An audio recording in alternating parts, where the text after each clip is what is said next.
So, I don't know, let's just call him Jack. Yeah, so a bit history about Jack, because when we worked on healthcare, we had orderlies. We used to have 3 orderlies.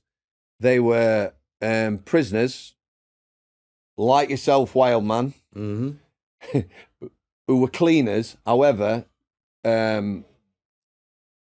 they were more sort of, they needed to be more than cleaners on there. We called them orderlies. So there was a lot of female staff. They did a lot of work unsupervised. So you needed lads, you know, who you could be really trusted and stuff like that. While we're on the subject of Wild Man being a cleaner, it's a well-known fact that every gangster in Manchester, every odd bastard, at some point has wore greens, blue T-shirt and work boots. Yeah. You know, so you get some odd bastard who can fight 10 men and use weapons and drugs, and he's feared on a landing on K-Wing. Mr. Samworth, what do you want? Just mop at stairs, kid, and away they go. So, there you go. It gets you out of the cell. Exactly, it gets you out of cell, you know, and like your man, ex-con Cody, who was on another podcast, who was in the private sector, when he got a cleaning job, he did say he saw the screws in a different light after doing that job, because you know, most of the hard lads, well, you tell me, wild man, I think had some respect for some of the staff. They'd know who were the bad ones, but you know, they'd see the staff in a different light, because you'd be working, you know, in a small group, quite close. You know, it weren't like being on a wing or whatever like that.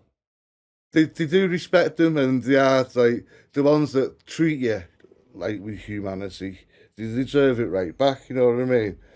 I mean, on the wing, it's hard to sort of like talk to a staff member, because you got all the prisoners saying, oh, he's that, he's that, he's that. But if you fight and you don't give a fuck, you don't give a fuck what other people are saying anyway. No, you know what and I mean? if you're a cleaner, obviously you need to talk to staff, don't you? Because you're interacting with them. So we had orderlies on there. So one of the orderlies, he knew this lad Jack on the out. So when he first came to us, he came on nights. I weren't on nights. He landed on the healthcare.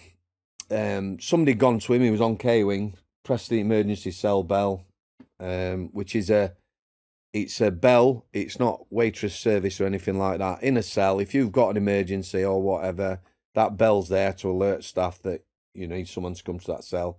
Inevitably on night, someone will press one because they want a toilet roll or something like that. However, it's not for that though, is it? No, it's not for that, obviously. No. And, you know, in the good old days, if you press the bell without a good reason, you'd probably get a good kick in. You would get a good kick in. There you go. Suction round the fucking head for that one. There you go. So, his cellmate has been concerned about him, and he's pressed the cell bell. So when staff have gone, it's quite obvious he's taken some. It was Spice at that time. We'll talk about Spice as well.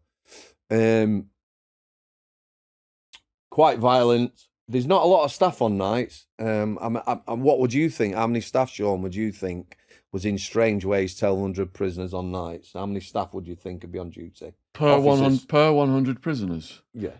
I think that to keep it secure, you probably need about at least 4. I'd say 100. Yeah. Yeah. I'd say about 10. Yeah. Your man, Wild Man's about right. You had 4 in top jail, 4 in bottom jail, 1 on SEG, 1 on VPs, and 1 on Cat A unit. So you'd have about 11 staff, plus some OSGs, their operational support grades.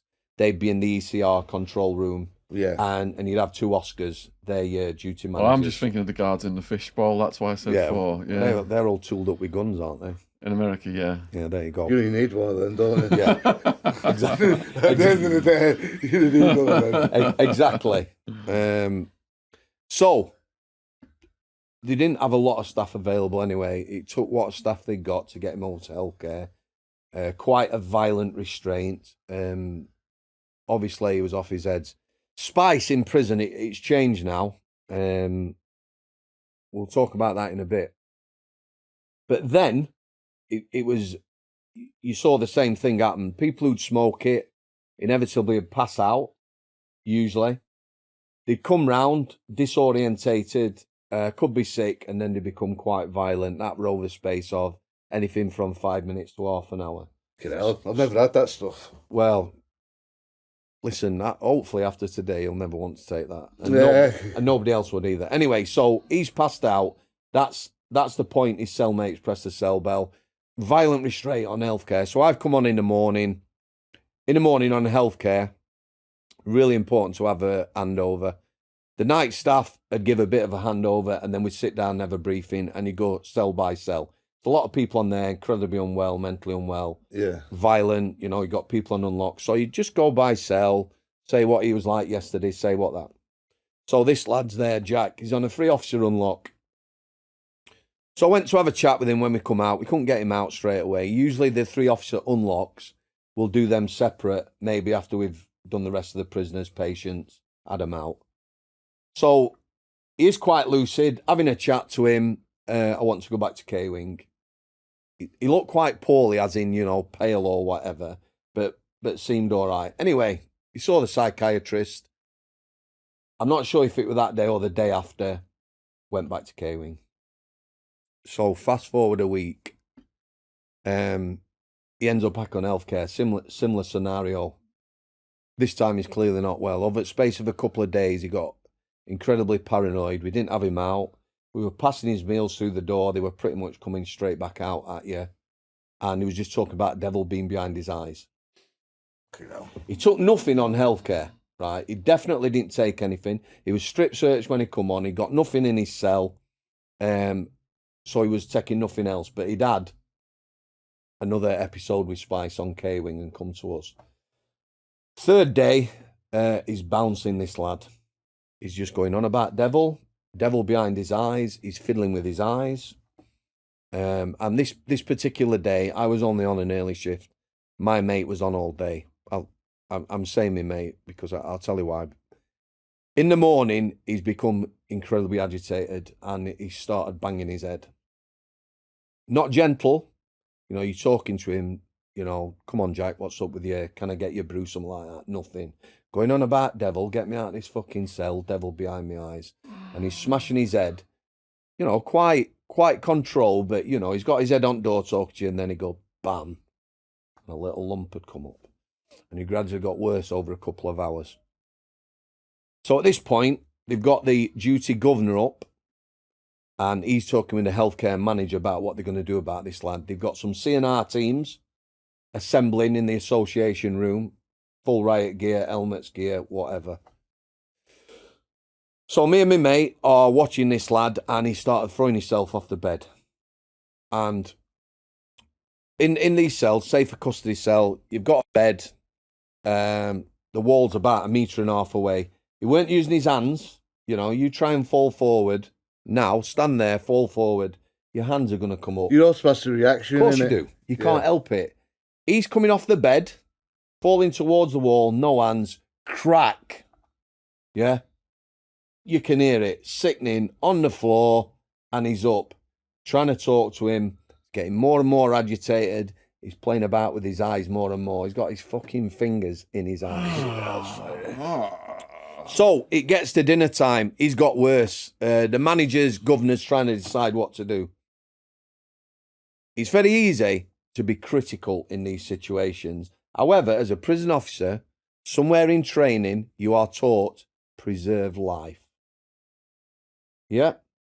So me and my mate, who are watching him, you've got your CNR teams, feeding back to our manager, going to kill himself, this lad. He was smashing he's going to fracture his skull and he's going to die. Yeah, so he's continued with this.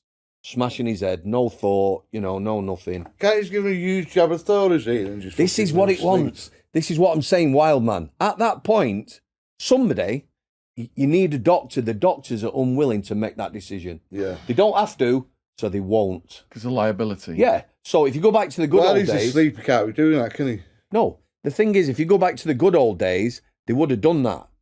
Get in, flatten him, bam. 2 days later, he's right as rain. So